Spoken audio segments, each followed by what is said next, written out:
En réalité, le thème de la France vassale, c'est le thème du prochain numéro de Perspective Libre qui là va sortir pour le deuxième tour des élections présidentielles. Et en réalité,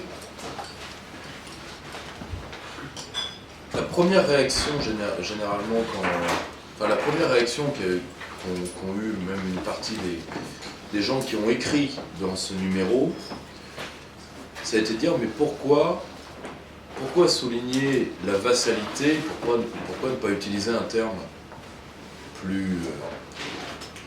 pourquoi ne pas utiliser d'autres termes? La France dominée, la France effacée, la France mise en esclavage, ce que vous voulez. Pourquoi vassalité? Et surtout, vous le savez, pour ceux qui suivent le travail de mes équipes, les formes de la domination et des dominations qui s'exercent sur la France, nous les avons étudiées en long, en large et en travers, et nous continuerons à le faire. Donc pourquoi revenir une nouvelle fois là-dessus? Parce que la vassalité nécessite l'acceptation. La vassalité, c'est une relation dont vous acceptez certains prémices. C'est l'époque de la... Je ne vais pas faire un long développement particulièrement, ce serait intéressant à faire particulièrement en histoire du droit, mais pour vous, la vassalité, ça vous rappelle quoi, évidemment? La féodalité. L'époque féodale. Le droit de puissance. La santé. Il y a des gens qui commencent leur soirée très tôt.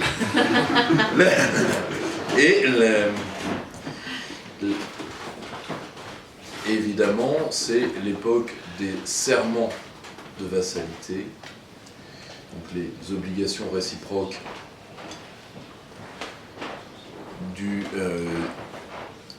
des vassaux envers le suzerain, à partir desquels nous avons rebâti, à partir du lien de suzeraineté, nous avons rebâti le lien de souveraineté. On est dans la relation, d'un certain côté d'ailleurs, et c'est pour ça que de tout l'imaginaire médiéval, cette scène de l'adoubement est restée parmi ce qu'il y a de plus beau. En tout cas, ça a traversé notre imaginaire au point d'avoir été lourdement réécrit. Et en réalité, les formes, disons, des formes de domination que nous subissons et qui sont verticales. Celle-là, j'en ai déjà parlé dans différentes conférences, nous l'avons déjà écrit dessus. Nous y reviendrons peut-être sous d'autres angles. Je vous donne un exemple tout simple. L'impérialisme juridique américain, comme vous le savez, comme toute forme impériale, les États-Unis ont créé un droit extraterritorial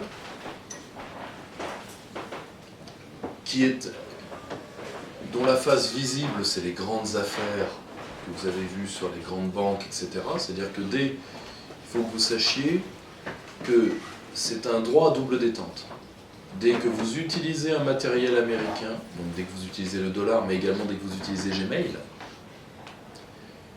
ou dès que vous faites une action qui entre en contradiction avec l'intérêt national américain, les deux conditions n'étant pas cumulatives, ça peut être l'une ou l'autre, la justice américaine peut vous tomber dessus.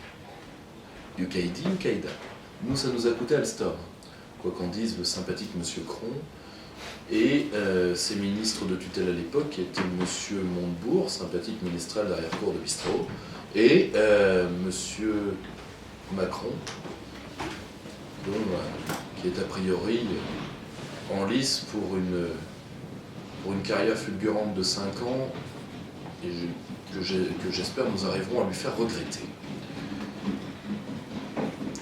Ça, c'est une forme de domination stricte, claire, précise, verticale. Il y a un fort, il y a des faibles. Terminé. Les formes de domination sur lesquelles porte la France vassale sont légèrement autres. C'est-à-dire, c'est toutes celles auxquelles nous consentons. Le vrai sujet, c'est ça. Le sujet de la France vassale, c'est ça, c'est-à-dire quels sont les virus mentaux, les mots manipules. J'emprunte le terme de mot manipule à Paul-Marie Couteau. Il y a un terme que je trouve intéressant. Les manipules, enfin les manipules étaient dans l'armée romaine des unités d'élite qu'on envoyait derrière les lignes ennemies pour faire le maximum de dégâts. En guerre cognitive, j'aime beaucoup utiliser une expression que nous avons créée, que nous sommes mutuellement soufflés avec mon patron Christian Arbulot, le colonel Arbulot, la mine informationnelle. C'est-à-dire une sorte de virus mental que vous allez injecter dans le cerveau de quelqu'un, qui va sauter des années plus tard, mais qui est un virus incapacitant. Pendant des années d'ailleurs, il y a un virus incapacitant qui a très très bien marché dans les années 80. Et vous l'avez tous vécu. Racisme. Boum. Mort sociale. Mort sociale et autodestruction personnelle. Il y a un livre entier à écrire sur le processus d'épuration lente que la France a vécu depuis les années 80. Je vais vous donner un exemple tout bête. Est-ce que certains d'entre vous se rappellent de Pascal Sevran? Vos grands-mères devaient beaucoup l'aimer. C'était celui qui faisait la chance aux chansons sur France 2. Il avait eu le prix Roger Ligné de littérature. Pas un prix facile à avoir. Un jour, il s'était, parce que c'était quelqu'un qui était très sensible à la condition des enfants, il avait été un peu brutal sur les excès de la démographie de certains pays et sur le fait d'avoir plus d'enfants qu'on ne veut s'en occuper. Le CRAN, conseil représentatif de l'association noire,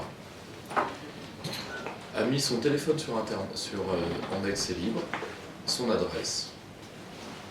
Et au bout de 6 mois, il avait perdu plus d'une dizaine de kilos, il s'est laissé mourir. Un homme qui était en parfaite santé. Dormait plus, mangeait plus, etc.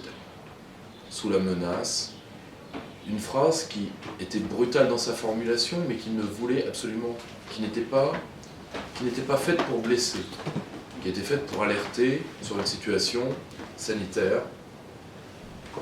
Et des exemples comme ça, à un moment, je les avais collectés pour un ouvrage qui peut-être paraîtra. Rien que sur les enseignants-chercheurs ou sur les personnalités, depuis les années 80, la France a épuré pas des dizaines, des centaines de personnes. Sur presque toujours les mêmes fondements. Ça, c'est un mot manipule. C'est-à-dire quelque chose qui arrive à détruire psychologiquement, sans la moindre nécessité argumentative, la personne qui est en face de vous. Pourquoi ?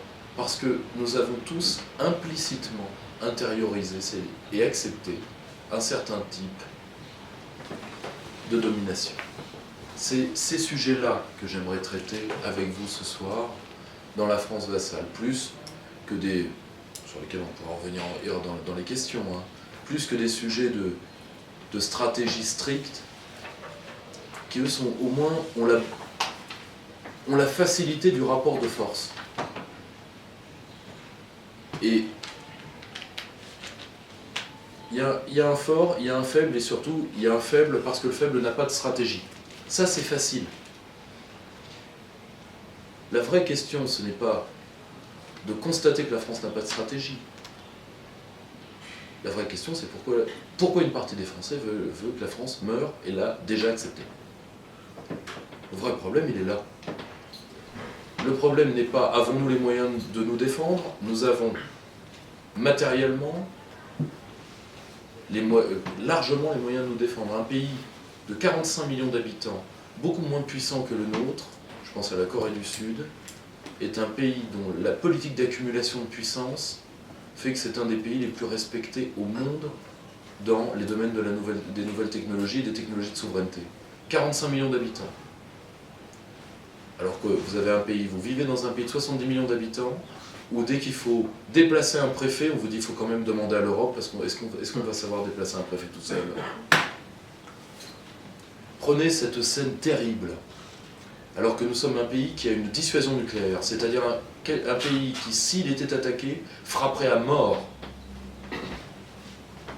son adversaire.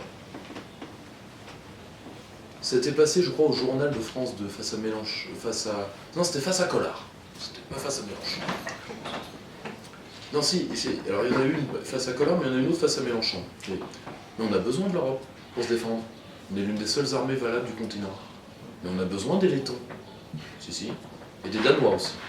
Pourquoi ? Non mais. Pourquoi ? Une journaliste avait fait le même coup à Collard. Oui, mais parce qu'il y a l'ennemi. Ah oui, c'est qui l'ennemi ? Collard avait été bon, ce coup-là. Pas le personnage, mais il était bon.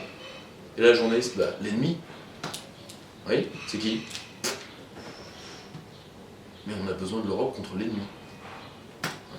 Je me rappelle quand même d'une députée qui avait sorti un jour que l'Europe allait arrêter, c'était pas le chikungunya, c'était le virus Ebola. Mais si vous voulez, quel est ce réflexe incapacitant ? D'où ça vient que devant certains mots et certaines croyances, nous baptisions à notre effacement. C'est ça le vrai sujet. On va faire une petite revue de détail si vous voulez bien. Je vais vous prendre, il y a beaucoup de thèmes qui entrent dans ce thème de la France vassale. Je vais en prendre 3, si ça vous oblige pas. Le wilsonisme, c'est-à-dire la diplomatie émotive, les droits de l'homme. La notion d'état de droit.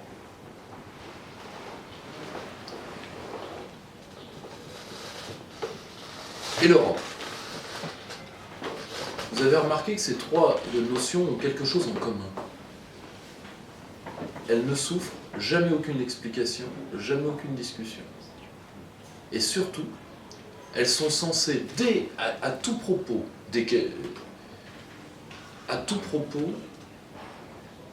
alors que ce sont des créations marketing, elles sont censées emporter mécaniquement votre conviction.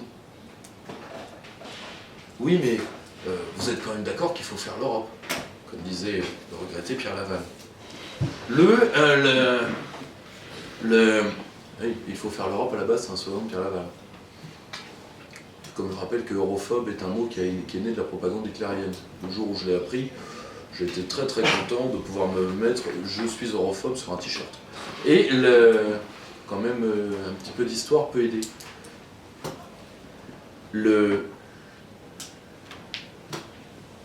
Dès que vous voulez paraître mignon en société, vous parlez de l'état de droit. Ah oui, mais c'est l'état de droit qui ? L'état de droit, c'est quoi ? L'état de droit, juste, c'est quoi ? Pas de problème.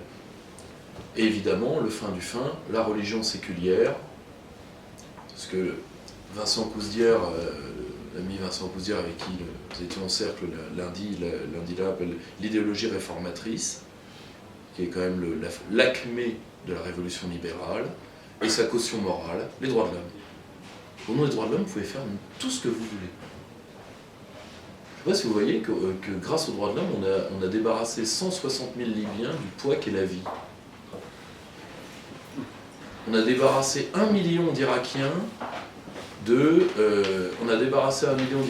fardeau de savoir qu'est-ce qu'ils allaient faire dans la vie, et parce qu'au moins l'avantage c'est qu'on a répondu pour eux. Mais au nom des droits de l'homme, ça passe. Tout passe, de toute façon. Je vais vous donner un exemple très précis. Comme chacun sait, nous sommes ici à Strasbourg, à côté d'un des plus beaux asiles de luxe du monde, le Parlement européen, où là, les droits de l'homme, c'est à toutes les sauces. Où, je vais vous donner un exemple très précis. Je me rappelle de communication sur les droits reproductifs des LGBT en zone de combat en Syrie. J'avais voulu rencontrer l'homme qui avait rédigé ça, parce que son mental m'apparaissait intéressant. Parce que j'ai beaucoup d'amis qui sont sous les drapeaux, je vois ce que c'est que de tirer avec des armes de guerre, j'ai vécu avec pas mal de populations qui ont connu des guerres civiles. Il m'a jamais pensé qu'un champ de bataille était l'endroit rêvé de la paix pour la copulation. Mais, on ne sait jamais. Peut-être... Non mais... Peut-être qu'elle... Et en réalité, on me dit, si, c'est vachement important. Être reconnu dans sa différence, c'est un droit de l'homme. Oui, mais sur un champ de bataille, le premier droit que quelqu'un pourrait demander, c'est peut-être celui de rester en vie. Oui, mais vous ne voyez pas ce que je veux dire. Non, je ne vois pas ce que vous voulez. Ou j'ai peur de voir ce que vous voulez. C'est là. Et c'est là où vous êtes en face de la logorée totalitaire. C'est-à-dire que vous êtes en face d'une sorte de filet sémantique extrêmement ténu, mais extrêmement puissant. Vous êtes en face d'une... J'avais repris cette expression-là sur le libéralisme, mais elle est très vraie. Vous êtes en face d'une cage de fer. Mais c'est vous qui consentez à entrer dedans. Alors, si on fait un peu d'histoire des idées, comment on en est arrivé là? La première question qu'il faut se poser. Comment est-on arrivé devant... comment est-on arrivé à accepter d'être effacé? C'est quand même une question passionnante. Moi, je suis passionné par l'histoire de la... Je travaille dessus depuis un certain temps. L'histoire de l'idée de survie et l'histoire de l'idée de résilience. Pas au sens Boris Cyrulnik, tout le monde est résilient, tout le monde est machin, c'est un produit marketing qui marche bien. Mais, si vous voulez, la pensée des différentes cultures européennes est obsédée par la décadence. Tite-Live, Spengler. Mais il y a des sociétés qui peuvent renaître. Je vais vous donner un exemple. Combien de grandeur a eu Rome, à votre avis? Il y a eu la grande Rome antique, mais il y a eu la Rome du XVIIe et du XVIIIe. Vous avez des cultures qui peuvent renaître. La France est arrivée à renaître plusieurs fois. Mais ça, c'est un mouvement qui n'intéresse personne. Or, aujourd'hui, je pense, et particulièrement pour notre génération, que personne ne se sente discriminé, mot manipule qui marche partout, je pense que travailler dans une optique renaissantiste est peut-être le seul moyen pour notre génération de s'en sortir. Mais la France est déjà arrivée à renaître. Et pourquoi ce serait impensable? Et pourquoi aujourd'hui on reste dans une optique que de toute façon, sur les choses importantes, nous devons consentir à notre effacement au nom de grands principes, de grandes idées. Bon, généralement, c'est... Jusqu'à 2005, c'était l'Europe qui faisait tout passer. Maintenant, on a quand même bien monté le niveau des droits de l'homme et le niveau de l'état de droit. Parce que l'Europe, ça commence à moins bien se vendre. Mais comment on en est arrivé à accepter ça?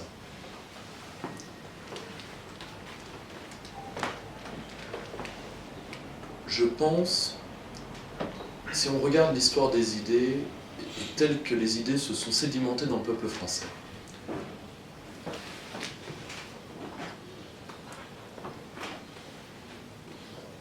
il y a un phénomène qui est normal pour un pays qui a toujours été un pays composite, de strates d'élites successives, et dans ces strates d'élites qui trahissent. Bon, la trahison des élites, c'est un vieux thème français. Mais là encore, des élites qui trahissent, elles ne sont pas obligées d'avoir une idéologie qui va, par idéologie, de nier l'anthropologie. Elles ne sont pas obligées de vouloir crever. Quand vous avez un attentat et que la seule réponse que vous avez, c'est bougie, nounours, c'est pas que vous êtes un traître, c'est avant tout qu'il y a quelque chose qui tourne pas rond. Vous voyez, la trahison n'explique pas tout. Et là, c'est très difficile de trancher ce débat d'un coup. Je vais vous donner deux axes de réflexion, et peut-être que ça nourrira notre échange,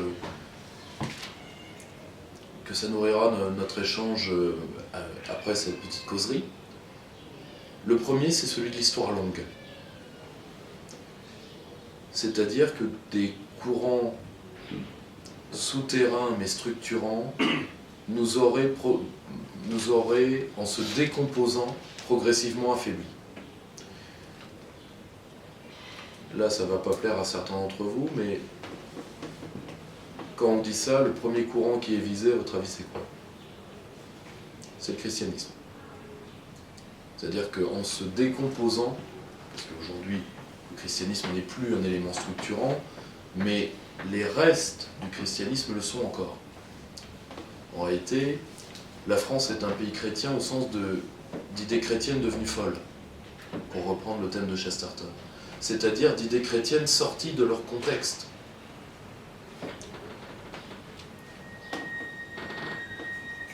Et progressivement, en se sécularisant, d'ailleurs d'un certain côté, la part française de ce grand mouvement pluriel qu'on appelle les Lumières, et même par son antipapisme et son anticléricalisme, est très chrétien sur bien des côtés.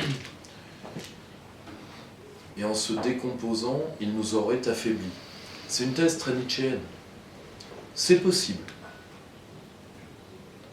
Là encore, dans l'histoire longue, la pensée libérale qui se structure après les guerres de religion serait arrivée à son stade totalitaire maintenant pour une raison, c'est qu'elle n'a plus les deux grands adversaires qu'elle a toujours eus. Enfin, les deux grands adversaires, et au milieu il y en a un troisième, mais qui est le confluent de plusieurs autres. Je m'explique. Vous avez, à mon sens en tout cas, c'est une thèse très personnelle, vous avez deux grands courants qui ont structuré l'histoire des idées occidentales. Le réalisme politique, en termes de philosophie politique, je ne me permettrai pas en termes de métaphysique, je suis mauvais métaphysicien, ça j'en suis intimement persuadé. Le réalisme politique, Démosthène, Aristote, et après vous avez les grands rebonds que Léo-Strauss a. Vous avez les trois grands fondateurs, Platon, Aristote, Thucydide. Donc c'est-à-dire la condition politique de l'homme prime. Et vous avez les grands rebonds, Machiavel, Spinoza, quelques autres. Bon. Avec des ambiguïtés, parce que un auteur n'est jamais d'un seul courant, il n'est jamais d'un seul bloc, comme aucun homme. L'hommerie, c'est subtil. Et c'est pour ça que l'histoire des idées doit parfois s'abîmer un peu dans la psychanalyse, malheureusement. Vous avez un autre grand courant structurant qui est le christianisme, et vous avez la pensée libérale qui est née beaucoup plus tard, et le socialisme qui est né encore beaucoup plus tard, mais qui est né à la jonction du libéralisme et du christianisme, pour s'opposer au libéralisme, mais qui en est l'enfant, d'un certain côté. Le réalisme politique, qui n'est pas mort partout en Occident, hein, je parle, ça c'est vraiment centré sur l'Europe de l'Ouest, mais qui est largement abîmé, parce qu'aujourd'hui je donne un truc très simple. Pensez-vous sincèrement, à l'instant T, je ne dis pas après avoir fait de l'éducation populaire, travailler les populations pour qu'elles essayent de trouver en elles-mêmes quelque chose, mais à l'instant T, vous pensez sincèrement qu'une partie des jeunesses européennes se sacrifierait ne serait-ce que pour survivre? Vous pensez? Eh ben non. Ça fait à peine 2 ou 3 générations, même 2, que l'impôt du sang devient si catastrophique. Je le relisais un truc rien que sur la guerre d'Algérie. La guerre d'Algérie, c'est 50 000 hommes pour la France. Vous voyez, l'impôt du sang, vous voyez? Par exemple, la question de l'impôt du sang. Quelque chose qui ne pouvait pas faire débat, au moins, si on prend là où on a des sources historiques, des cités grecques, jusqu'à pour la France, regarde l'Algérie. Ça, c'est une thèse par contre que je partage avec Oresco Referens, Patrick Buisson. Oui, oui, dénoncez-moi, n'hésitez pas. De toute façon, la délation en France, juste un point, je ne sais pas si vous le savez, mais maintenant Facebook va rémunérer des gens pour vous dénoncer pour vos fake news et vos idées politiques. Je me suis inscrit, j'ai envoyé un CV. J'ai demandé aussi combien je touchais pour l'auto de... J'attends la réponse, avec impatience. Mais, si vous voulez, l'effritement du christianisme, il a été long, il est plurifactoriel, il est très complexe. Et personne ne veut le traiter complètement pour une raison, c'est que pour les catholiques, pour les protestants aussi, protestants un peu moins, puisqu'ils préfèrent moins en parler. Mais pour les catholiques, c'est très simple, toutes les causes sont externes à l'Église, ce qui est un peu facile.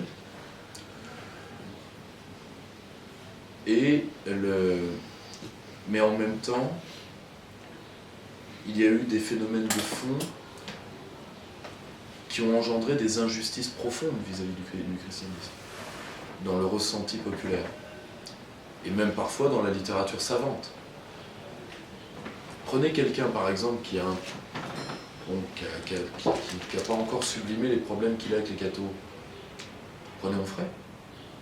Onfray, il a un vrai problème avec les cathos. Mais il représente une part de l'opinion qui est hantée par les mêmes choses. Pourtant, une large part est totalement fantasmée. Vous voyez la facilité avec laquelle toutes les couches de l'opinion peuvent réagir au personnage du mauvais prêtre, dans la littérature, etc. Donc, si vous voulez, le christianisme s'est effondré symboliquement. Aujourd'hui d'ailleurs, il s'est effondré, pour moi, la cause principale, c'est qu'il s'est libéralisé. Beaucoup trop. Et là, pour le coup, le Concile Vatican II, à titre d'historien des idées, moi je ne suis pas catholique, notamment je n'ai pas de légitimité particulière pour parler de ce sujet. Et pour moi, Vatican II a emporté quelque chose d'extrêmement grave, c'est qu'il a emporté la déshellénisation du christianisme. C'est-à-dire et d'ailleurs, ça, je ne m'en rendais pas compte jusqu'à ce qu'un camarade me le dise, c'est qu'en réalité, cette thèse que sincèrement je n'avais lu nulle part, donc je croyais être gentiment l'un des seuls à oser la proclamer, bien non. C'est le thème profond de la conférence de Ratisbonne de Benoît XVI, personnage pour lequel j'ai pas une grande affection, mais a priori, on n'est pas... Je ne suis pas un illuminé quand je dis ça, je suis content de le savoir. Et le grand problème, c'est que le christianisme aujourd'hui ne produit quasiment que des vapeurs toxiques. Je vais donner un exemple très simple. À votre avis, vos évêques vont appeler à voter pour qui?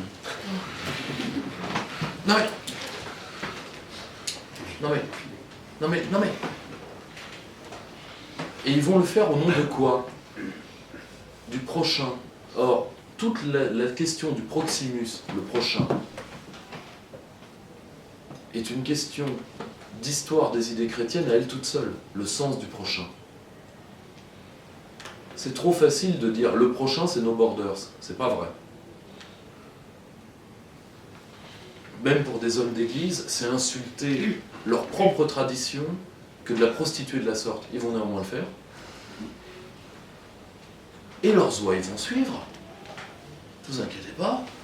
En plus, bon, pas tous, encore heureux, mais est-ce que vous voyez pour un courant, nous on a sorti une histoire du catholicisme social là, il y a quelques semaines, de mon ami Léo Imbert. Vous n'imaginez pas le continent, je le dis d'autant plus que j'ai vraiment pas de bille dans l'affaire, le continent que c'est l'histoire des idées chrétiennes. Un continent qui est en train entièrement d'être englouti comme la mythologie de l'Atlantide. Aujourd'hui, c'est quoi? C'est Catho Pride. c'est-à-dire le catholicisme est un signe de reconnaissance sociale avec la Mastercard. Vrai ou faux? Attention, je dis bien que je parle bien de...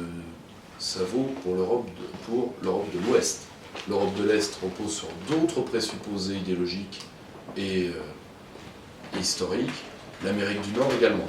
Là, je parle vraiment Europe de l'Ouest. Et avec des microclimats multiples dans différents pays.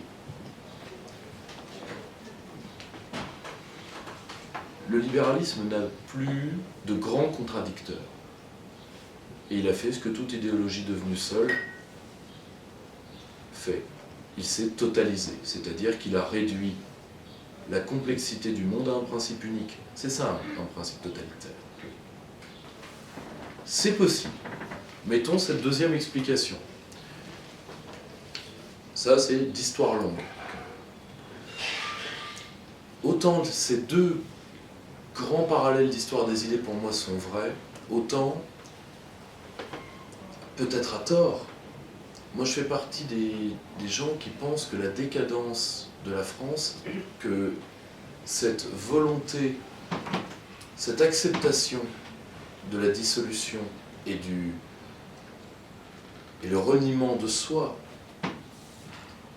l'invalidation de notre prétention pourtant bien légitime à vivre,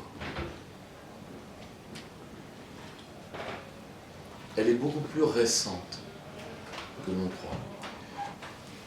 Pour moi, avant tout,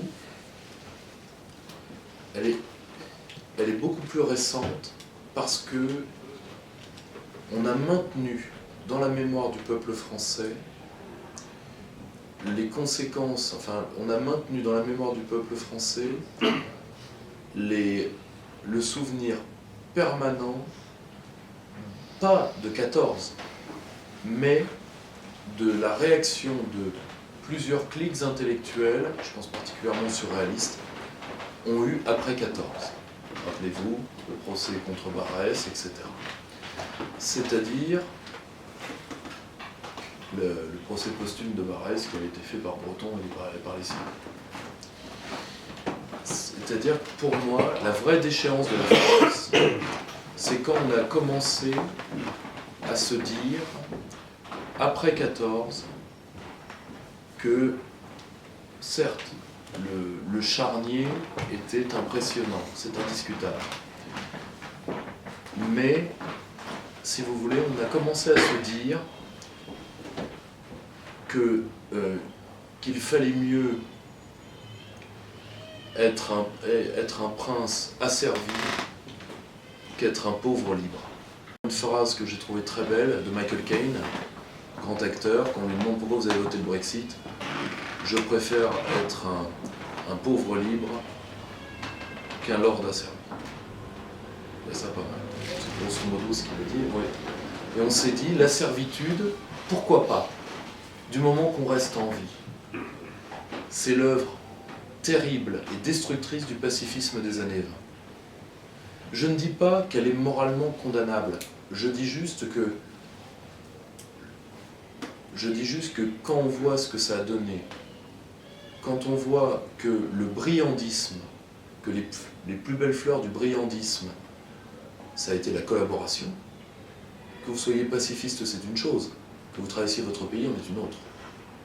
Or, qu'est-ce qui a été l'idée cardinale de la collaboration en France? L'Europe, parce que l'Europe, c'est la paix. Comme disait un journaliste qui a donné des leçons de droits de l'homme pendant des décennies, Hubert Beuve-Méry, il le disait, je crois, en janvier 1933, dans la Revue nationale des sciences politiques, il faut souhaiter la victoire du nazisme pour la victoire de la grande Europe fédérale.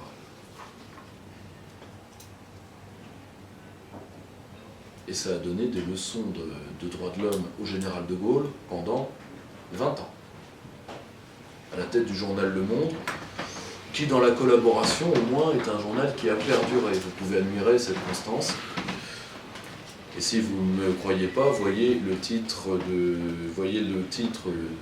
ce matin sur le renforcement des bastions d'un certain parti qui s'est qualifié récemment à une certaine élection, c'est pas appliqué des hannetons.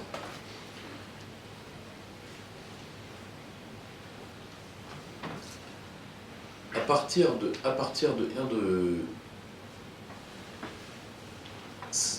là, il y a eu quelque chose qui a craqué dans l'esprit français, parce que nous le voulions ou non, nous avons été, parmi les peuples européens, l'un de ceux qui a été le plus structuré par la version moderne. Enfin, par la version moderne. C'est un peu compliqué de trancher ce débat de la sorte. Mais nous avons été, travaillés par l'idée de liberté politique, extrêmement tôt. Et suite à une guerre en plus qu'on a largement réécrit, parce qu'on a quand même beaucoup réécrit l'histoire de la guerre de 14, on a surjoué le rôle des nationalismes, on a fait des... Aujourd'hui, l'historiographie a balayé tout ça, donc bon, mais... Si vous voulez, pour avoir le droit à la jouissance, on a invalidé le futur. C'est quelque chose de très étonnant. On n'a pas été les... Pour éviter cette espèce de grand trou noir dépressif, vous avez certains pays qui, eux, se sont lancés dans des extrapolations politiques. Le pire, le cas typique, c'est l'Italie fasciste, très clairement, qui repose sur le futurisme. C'est pas pour rien. C'est-à-dire, après la boucherie, on va recréer une société.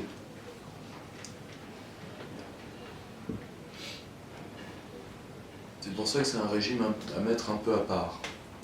Et vous avez les grandes doctrines révolutionnaires, rouges et brunes, qui, elles, voulaient avant tout réduire la complexité d'une société à un principe unitaire. Pour moi, c'est le premier point de la décadence française, pacifisme des années 20. On peut le mettre, on peut faire aller cette tranche historique jusqu'en 1945, parce que le pacifisme des années 20 débouche dans la collaboration. Ensuite, et ça qu'on le veuille ou non, il y a un point commun que personne n'a voulu souligner dans le grand contrat de réinstallation de société, enfin de recréation de société de 1945. Il y a une chose qu'on n'a pas vue dans le CNR. Finalement, c'est quoi le point commun des gaullistes et des communistes? C'est quoi le point commun doctrinal? Je dis bien les communistes français. Il faut bien comprendre une chose, c'est que pour ceux qui ont vécu qui ont par des affaires d'âge et autres, une vision du communisme tout à fait effrayante, ce qui est tout à fait normal, il faut bien comprendre une chose. Staline n'a jamais voulu le communisme en France. Les archives de l'URSS ont parlé, ça l'aurait plus emmerdé qu'autre chose parce qu'il n'avait pas confiance dans les communistes français. Et d'un côté, on ne peut pas lui donner tort. Parce que la fiabilité des communistes français, il y aurait beaucoup de choses à en dire. C'est que ces deux doctrines, c'est que le communisme français, avec tous les défauts qu'il avait, était une doctrine de la verticalité. Je vais vous donner un exemple très précis. Pendant des années, les milieux de droite, à force de ne jamais étudier leurs ennemis, ou ceux qu'ils imaginaient être tels, ont dit que le Parti communiste avait détruit les sciences de l'éducation. Si vous faites le CV idéologique de ceux qu'on appelle les pédagogistes, aucun n'est passé par le Parti communiste. Ils viennent tous des JOC, jeunesse ouvrière chrétienne, c'est-à-dire l'anti-stalinisme le plus pur, c'est-à-dire la gauche antitotalitaire et les chrétiens de gauche. On m'a beaucoup reproché la phrase « les chrétiens de gauche quittent la terre », je la maintiens néanmoins.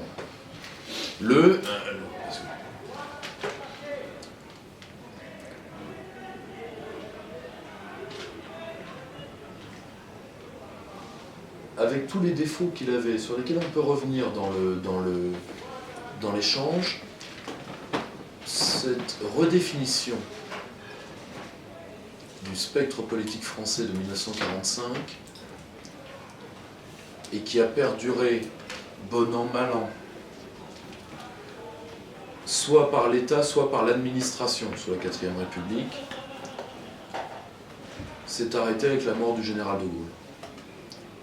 Et c'est là où commence un autre moment de notre décadence, qui est un moment qui, je pense, est le plus important. C'est-à-dire les années 70 et 80. Pour moi, là où nous avons fait ce contrat de vassalité, c'est là. Et pourquoi nous l'avons fait? Parce que toutes les branches de la société française y ont participé.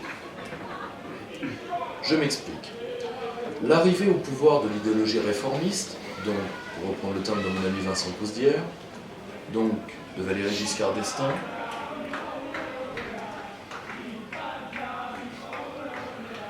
juste une seconde. J'admire la beauté du chant. Un homme sensible à la beauté. Et qui a beaucoup de respect aussi pour les gens qui s'alcoolisent tôt. Mieux vaut débuter les soirées tôt, ça permet de les prolonger. Donc, c'est pour ça d'ailleurs que je vous remercie tous. Dans les années 70 débute une autre phase. Une phase qui est assez simple. L'élite française qui avait fait le dos rond pendant toutes les années, disons, le pacte de 1945 était viable, et où ceux qui l'avaient signé étaient présents, à commencer par le général de Gaulle,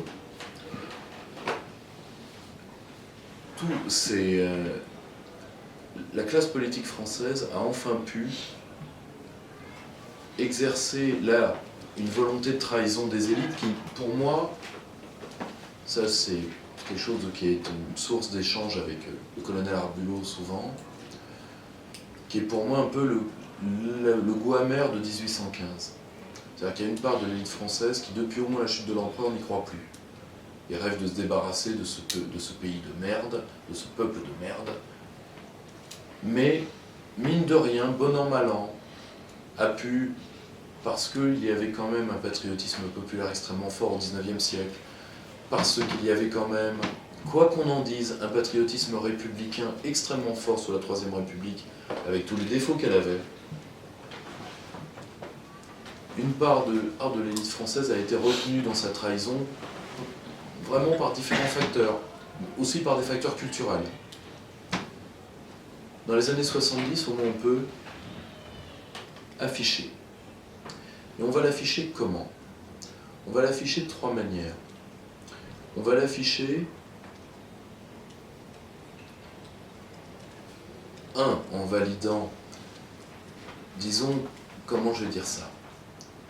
En validant le grand processus de puissance qui est le tournant néolibéral. Je fais juste un point là-dessus, et ceux qui voudront approfondir pourront lire Norman Palma, qui pour moi est vraiment celui qui a le mieux résumé ça. En réalité, pourquoi ça commence dans les années 70? Est-ce que la date du 15 août 1971 vous dit quelque chose? Fin du dollar or. Fin du dollar or, ça veut dire quoi? Ça veut dire, tout simplement parce que Nixon n'avait pas le choix. Il y avait tellement de dollars en circulation pour tellement peu de réserves d'or que le deal n'était plus valable. À cause de qui? À cause du général de Gaulle. Le général de Gaulle avait demandé que nos réserves nous reviennent, et d'ailleurs, il avait envoyé 2 navires de guerre les chercher.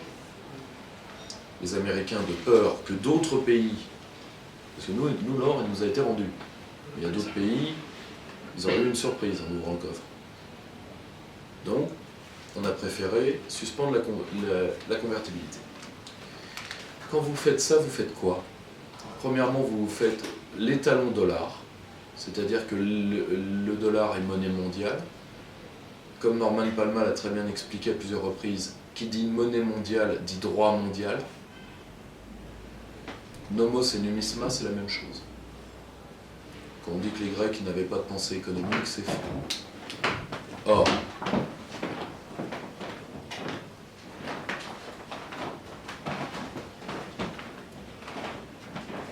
quand vous avez perdu Ça, déjà, tous les pays du monde ont perdu en même temps une part de leur souveraineté, sans s'en rendre compte d'ailleurs. À partir de ce moment-là, vous ne pouvez faire qu'une grande révolution financière. Là, si vous voulez, je passe vite, on peut avoir ça dans les questions. Pour une raison qui est simple.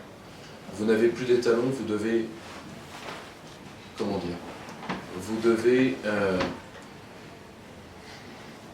tout simplement, vous devez émettre du dollar pour pouvoir dominer le monde. Qu'est-ce que vous faites ? Vous faites de la financiarisation, c'est normal. Et d'un certain côté, vous allez pouvoir créer une vaste classe comprador internationale. C'est-à-dire ce que M. Attali, qui je crois va reprendre du service comme conseiller du prince bientôt, un homme très sympathique, M. Attali, ne vous fichez pas de lui, il est très grand spécialiste du prêt-à-porter masculin. Et pourquoi ? Parce que vous allez devoir créer une sorte d'élite financière transnationale, vous n'avez pas le choix. Parce que si vous voulez garder ce privilège exorbitant du dollar qui, je vous le rappelle, pèse 10% du PIB américain annuel, d'après les calculs de Barry Eichengreen, grand historien du dollar, vous n'avez pas le choix. Et donc vous allez faire trois choses. Vous allez créer des produits assurantiels. Enfin, vous allez d'abord libéraliser les taux des monnaies, la circulation des monnaies, le change des monnaies. Pour vous couvrir contre les variations de monnaie, vous allez faire des produits assurantiels. Et c'est quoi les produits assurantiels ? Les CDO, CDS qui ont mis la crise de 2007. Et vous allez faire une troisième chose, vous allez pousser à des regroupements monétaires, c'est-à-dire à la neutralisation de l'arme monétaire par les pays qui peuvent menacer votre puissance. Donc vous allez vouloir créer des monnaies continentales bancales, comme l'euro. Grande création des banques américaines. Je peux revenir là-dessus en détail dans les questions. Comment va-t-on faire passer au peuple français ce vaste projet de dépossession, alors que, je le rappelle, à la fin de l'ère gaulienne, notre armée est totalement apte, les caisses sont pleines, nous avons le meilleur système de santé au monde, et parmi les meilleurs systèmes d'éducation, quoi qu'on en pense. Question, comment légitimer un amant et un abandon ? Eh bien, en recréant un espace symbolique. Pour recréer un espace symbolique, il y a deux choses à faire. Diaboliser l'espace symbolique précédent et en recréer un autre. Ce n'est pas pour rien que dans les années 70, on va réouvrir les plaies béantes de la France. C'est la fameuse révolution paxtonienne, que d'ailleurs Florian Philippot et Marine Le Pen ont pris en pleine figure il y a quelque temps, à raison. C'est-à-dire que de dire deux choses. 1. La France, c'est le fascisme. Thèse de Zef Stirnel qui sera reprise par Bernard-Henri Lévy, l'idéologie française. Et cette thèse-là, faites attention, elle est beaucoup plus forte que vous ne le croyez, vu que ça a servi de comment dire, c'était la base de toutes les bonnes copies de sciences politiques pendant 30 ans. Dans un pays où toute l'élite doit avoir fait soit Sciences Po, soit l'ENA, et de moins en moins Normal Sup, et de moins en moins les écoles d'ingé, c'est très important l'idéologie de la culpabilisation, qui était une idéologie savante, Paxton-Stirnel, qui se devient une idéologie journalistique. Ça a été le rôle des nouveaux philosophes et du courant qui les a soutenus idéologiquement. Ce courant, c'est la gauche antitotalitaire. Une fois que vous avez sapé l'univers symbolique des gens que vous voulez contraindre pour qu'ils s'effondrent volontairement, vous devez faire débuter chez eux une grande crise du politique. Et c'est ça que la gauche antitotalitaire nous a légué. Toute assimilation de la force, de la virilité politique, de la verticalité au goulag ou au camp d'extermination. D'où cette référence terrible dans toute l'Europe de l'Ouest. Dès que vous voulez avoir une politique, je ne dis même pas une politique violente, je dis juste une politique forte. Tout de suite, réflexe antitotalitaire de base. Et évidemment, quand vous avez mis que le pouvoir politique conduit à la contrainte et que la contrainte conduit au charnier, qu'est-ce que vous allez pouvoir injecter comme idéologie à la place? Bien celle qui nous a donné cette superbe fine fleur qui pense printemps. Emmanuel, philosophe, banquier, nom de film porno des années 70, il a tout pour lui. L'idéologie selon laquelle la société peut se mouvoir toute seule sans pouvoir politique. Ça, c'est une idéologie extrêmement grave. Pourquoi? Parce que premièrement, une société ne peut pas se passer du fait politique. Aller vers l'individu absolu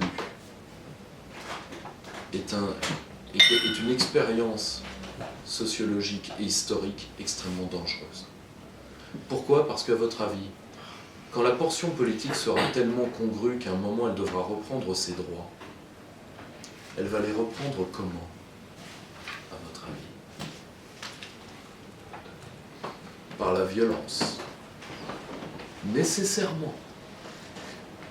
Et surtout, une société qui se meut toute seule, c'est une société qui est autocentrée, qui n'a plus de principe transcendant, qui n'a plus de principe extérieur à elle-même. C'est donc nécessairement une société totalisante, peut-être pas totalitaire, mais au moins totalisante, et donc une société de surveillance, où au lieu d'avoir le pouvoir politique, qui est aussi un arbitre des relations interindividuelles, vous allez vivre dans la pire des sociétés de surveillance, c'est-à-dire la panoptique benthamienne, où chacun surveille son voisin. Une société du flicage généralisé, ça vous rappelle pas la société dans laquelle vous êtes en train de vivre? Que je suis en train de vous dire. C'était logique, c'était nécessaire, c'était normal. C'était tout à fait normal. On a détruit l'espace symbolique précédent, à une exception. Et c'est pour ça que maintenant ils doivent le faire. Quel est le seul passage de l'histoire de France que tous les antitotalitaires n'ont pas pu réécrire? L'hécatombe, on a plein la gueule, l'inquisition, machin truc. Qu'est-ce la seule chose qu'ils n'ont pas pu toucher? La résistance. D'où la haine rentrée d'une large partie de l'élite pour la figure du général. Mais aujourd'hui, on va pouvoir le faire. Enfin. C'est simple, hein. Vous lisez l'idéologie française, tout le monde y est. Péguy y est, Claudel y est. Avec des accusations de nécrophilie, il faut quand même le faire. Pauvre Claudel qui avait rencontré Dieu derrière un pilier à Notre-Dame, il serait allé jouer avec des cadavres. En plus que l'autre neuneu n'ait pas eu de procès après ça, c'est extraordinaire. Et là, nous arrivons à un tournant. Maintenant qu'ils sont arrivés à détruire notre espace symbolique historique, notre profondeur, si vous voulez, là, ils vont pouvoir passer à un révisionnisme total sur l'histoire de France. Ça a commencé, l'histoire mondiale de la France qui est sortie cette année, où je vous rappelle, la France commence à la grotte de Chauvet. Et la France a été créée dans la grotte de Chauvet par des gens que les historiens de l'histoire mondiale de la France appellent comment?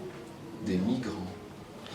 C'est le bouquin que vous avez vu dans toute la FNAC, vous avez eu toute la presse qui en a parlé, etc. C'est-à-dire, il n'y a pas d'État, il n'y a pas de frontières, il n'y a rien, mais il y a déjà des migrants.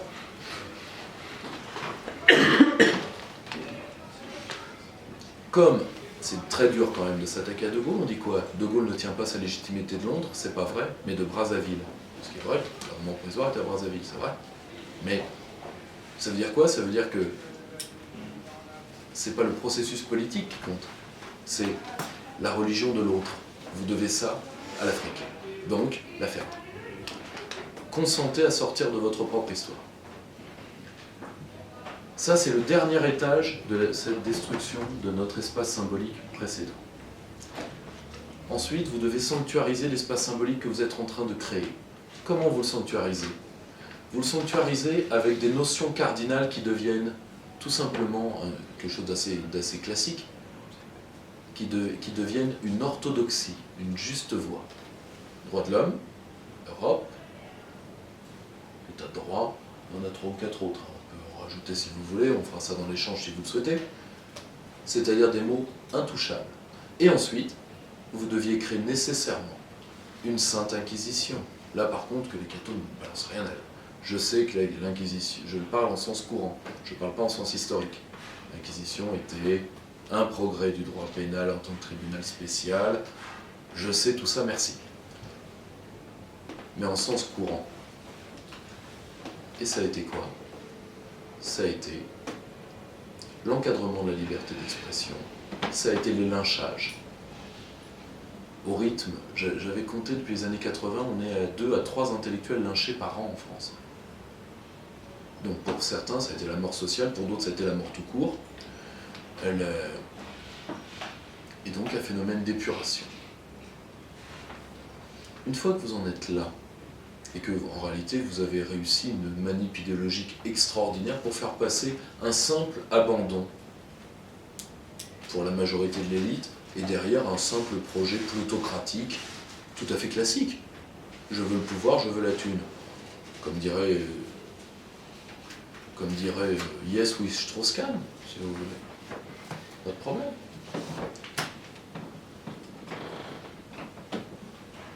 Une fois que vous en êtes là, il y a une seule chose qui peut vous faire peur. Les forces de rappel d'un peuple. Parce que ça, malheureusement, sont des forces obscures qu'en plus, le pouvoir ne s'est pas donné les moyens de connaître. À une époque, à partir des années 20-30, vous aviez les grandes années de la psychologie collective et de la psychologie politique. Je vous renvoie à un peu cette histoire-là qui a été écrite par mon ami injustement méconnu Alexandre Dorna, sur le populisme, sur les ressorts profonds, etc. Pourquoi? Parce qu'on a dit que la psychologie politique, c'était pas Charlie comme science, c'était Gustave Le Bon, tout ça. C'est-à-dire qu'il ne faut pas parler d'âme des peuples, tout ça. Le problème, c'est que l'âme des peuples, parfois, tu peux dire qu'elle n'existe pas, mais tu peux te la prendre dans la gueule. Repassez-vous, et faites-le là, dans les jours à venir. Repassez-vous des images de la soirée du 29 mai 2005. Moi, quand j'ai un coup de cafard, je me les repasse. Il y en a certains qui peuvent aussi revoir le 21 avril 2002, mais ça, je des mots et des couleurs. Mais le 29 mai 2005, là, ils sont réellement morts. Revoyez le visage de François Hollande devant les résultats. Il était encore plus coulant que ce qu'il est là. C'est extraordinaire. Ça, c'est les forces de rappel. Le seul moyen que vous pouvez avoir, c'est soit la dissolution physique du peuple, ça demanderait une aventure militaire, par exemple. Une aventure militaire, vous ne pouvez pas le faire, parce que vous avez diffusé une idéologie de la faiblesse. Une ours, bougie. Vous n'allez pas leur donner un flingue tout de suite. Vous pouvez faire la stratégie de la dissolution de population, par des apports massifs, par exemple. C'est très bien parce qu'en plus le grand capital vous y pousse. Et c'est toujours mieux quand le grand capital pousse, parce qu'il met du fric dessus. Vous savez. Et vous avez une dernière, et je conclurai en partie par là, vous avez une dernière possibilité. Tellement nier l'espace symbolique du peuple avec lequel vous vous affrontez, car c'est une guerre symbolique et une guerre cognitive majeure qui est menée au peuple français depuis 40 ans.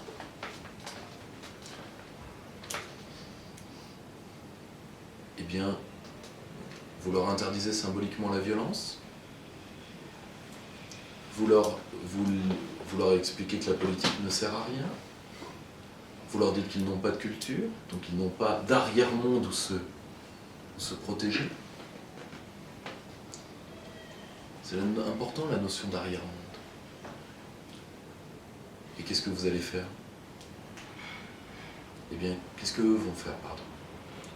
Eh bien, tout simplement, ils vont vivre dans une société névrosée, et les meilleurs d'entre eux vont s'abîmer et se détruire.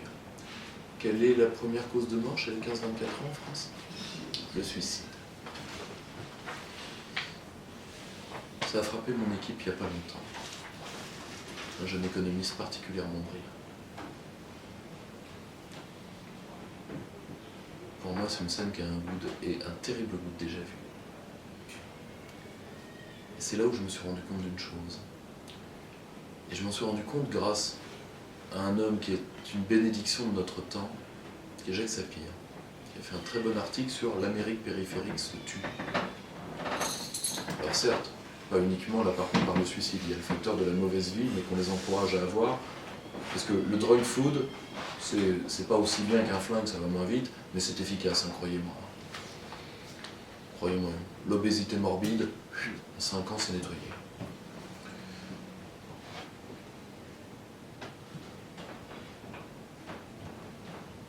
Encorseté dans cette vassalisé là au sens propre, c'est-à-dire consentant à son effacement. L'individu qui voudrait juste être un individu, être un individu, c'est pas problématique.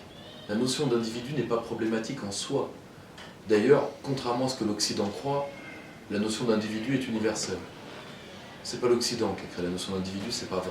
Nous avons créé la notion de personne. C'est un peu différent. Ce qu'il faut bien comprendre, c'est que, si vous voulez, c'est que l'individu, que recherche l'individu pris au sens, pas au sens idéologique, au sens alpha, c'est-à-dire une personnalité qui se construit par sa singularité. Elle recherche quoi? Qu'est-ce qui exprime le mieux la singularité? Les relations. Et c'est pour ça qu'une société névrosée, dépolitisée, est une société de gens seuls, nécessairement. Et c'est là où je me suis rendu compte, je terminerai par là, par la dure épreuve que mon équipe, et quand les miens verront cette vidéo, comprendront nécessairement un peu mieux que vous, et pardonnez le caractère un peu ésotérique de ce que je vais dire,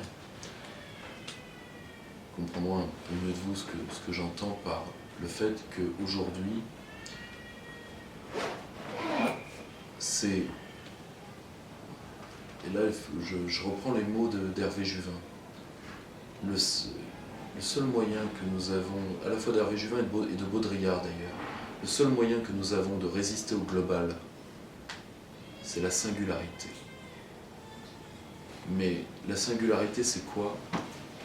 C'est, comme le disait Hervé Juvin, c'est d'être riche en monde. Culturellement, en profondeur historique, en relation. Et ça, je le dis sincèrement. Le camp national ne se rend pas compte. Peu importe que nous perdions dans 15 jours. Nous avons marqué des points comme nous n'en avons jamais marqué de 2005 à 2015. Pourquoi? Parce qu'aujourd'hui, qui était pas... Il y en a beaucoup qui devaient être des gamins, mais vous vous souvenez de 2002? Ils avaient bloqué le pays en claquant des doigts. Ici, pour l'instant, j'ai pas vu de pays bloqué. Pourquoi? Tout simplement parce qu'une force de rappel est en train de dire aux Français une chose. Peu importe le vecteur, qui est critiquable, toujours, comme toute manifestation humaine, mais l'âme du peuple français doit renaître d'une manière ou d'une autre, même parfois par des moyens que nous pouvons regretter. C'est un questionnement qui aujourd'hui a pris une large part de l'opinion. D'ailleurs, juste petite méchanceté, beaucoup plus chez les partisans de M. Mélenchon que chez ceux de M. Fillon, qui ne se sont pas encore remis du costard de Tron. Or, ou du moins de la veste de Tron. Et mais si vous voulez, il y a une volonté de refaire un peuple au sens... Là, Patrick Buisson est intéressant là-dessus. Le populisme, c'est le peuple ethnos, mais aussi, surtout le peuple démos. Les gens ont besoin de chaleur, les gens ont besoin de liens, les gens ont besoin de relations. En psychologie politique, c'est ce qu'on appelle une période de déglaciation émotionnelle. Ça peut très mal se finir, mais c'est soit ça, soit la mort lente. À vous de choisir. Et ce qu'il faut bien comprendre, et c'est là où le terme de résistance reprend son sens le plus noble. Ça a été quoi la force de la résistance en France? Ça n'a pas été de vaincre militairement, ça a été de préparer l'après. C'est ce qui a permis de refaire un monde. Et c'est ça la tâche qui nous attend, si nous voulons être dévassalisés. Merci à tous.